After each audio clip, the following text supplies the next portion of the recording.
Hello and welcome to collectingluxurywatches.com. Today I want to talk about luxury watches and particularly one of my all-time favorite watches, which is my holy grail piece, which is my Patek Philippe Calatrava Grand Tourly white gold 5107. Now this is a watch that I've owned since October 2009, and it's now the middle of 2011, so I've had the watch for a while, and I'm putting a collection of clips on my my entire collection, and it's now time to review my Patek. And before I started this review, my instincts were to pour a glass of single malt Scotch, put the Patek 5107 on my wrist, and contemplate the ownership experience. And I've got to say, the Patek Philippe Calatrava 5107 to me is just absolutely beautiful. I've owned it for quite a while, and it's been an absolute pleasure to own, and I just love to strap it on. Just today, I was offered a new job, and I happened to have my Patek 5107 on my wrist at the time. So just little moments in life make this watch so special. But I've got to say, in all honesty, there, out of all the beautiful watches that I've seen, that my Patek Calatrava just means a lot to me. It's just absolutely beautiful, and I adore it. And I mean, even today I went into Brisbane Vintage Watches, and I saw a Jaeger-LeCoultre Reverso minute repeater, and it was in pink gold. And even though, you know, a minute repeater is a very gorgeous watch, I could look at my Patek on my wrist and say, I'm happy. Yes, the minute repeater, if I had the money, I would certainly contemplate buying it. But you know, the Patek is just an absolute beautiful thing to behold. And it's quite interesting because I've got a 5107, and a couple of weeks ago, also at Brisbane Vintage Watches, they had a yellow gold 5127 on a bracelet, and I had a chance to compare it to my white gold 5107. The 5107 is the model before the 5127. The only really distinguishable feature is the bezel. The bezel on the 5127 is more curved. And I've got to say, it was gorgeous to compare the two in the flesh.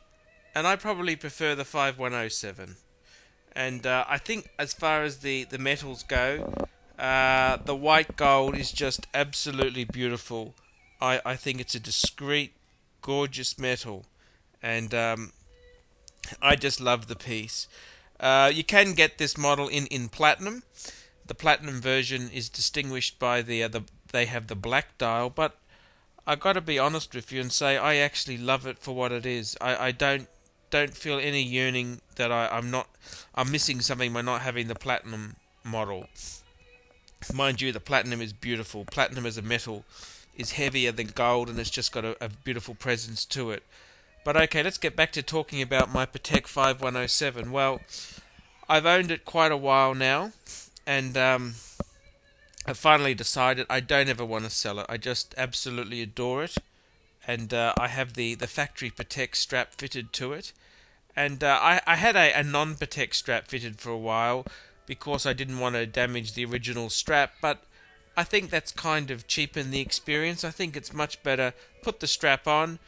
Look, I've only got a lease on this watch for 40, 50 years if I'm lucky. I mean, do we really own any of this shit? So, I mean, just enjoy it. So I've put the Patek strap on, it feels better, it feels fantastic, and obviously it'll wear, but who really cares? You know, you've just got to enjoy the watch for what it is. But owning this Patek has been a great experience. I absolutely love it. I've worn it many times. I've been a bit down, just put it on the wrist and off you go. And I've got to say, you know, the Patek, the whole persona to it is sort of exemplified by the white gold. It just suits this watch to a T. It's a discreet watch. It's not a loud, obnoxious watch. It's a gorgeous piece, and I really love it. I must say, I hope I do get some more Pateks in my collection. But if I don't, I really love this Patek, and it's fantastic. My wife has a Patek 24, so we've got a pair of Pateks, and I think that's a nice thing to have. Look, later on down the track, obviously there's always another Patek that you'd love to have, as a buddy for this Patek. But look, I'm content owning one Patek. That's very, very good thing to have there, and I think it's a great watch.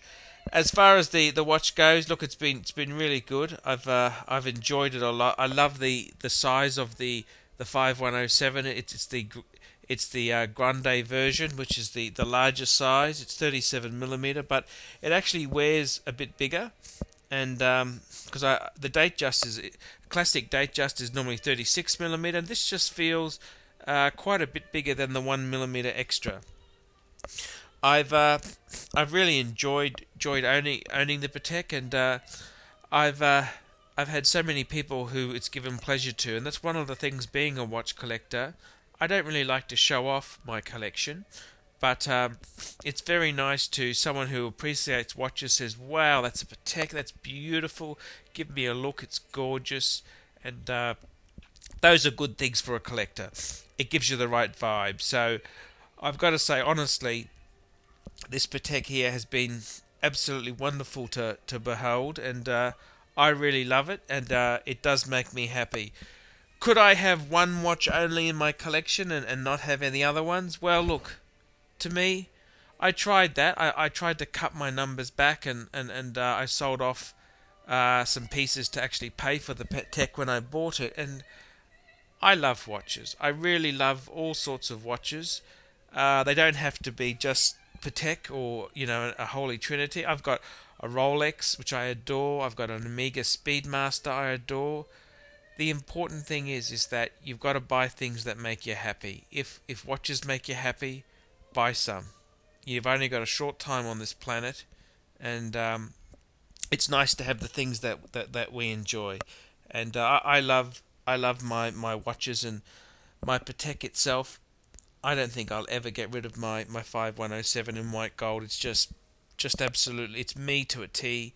I love it. I really do love that watch, and I'm very pleased to have it. Sometimes you don't appreciate it until you've almost considered selling it or almost traded it, and then you think, geez, I'm so happy that deal didn't come off. And that's how I felt with the Patek.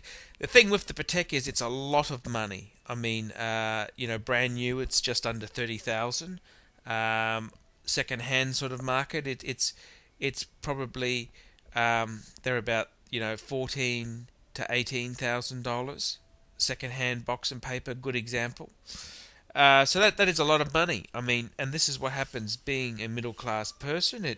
You get tempted. You think, well, geez, that money could come in handy for other things.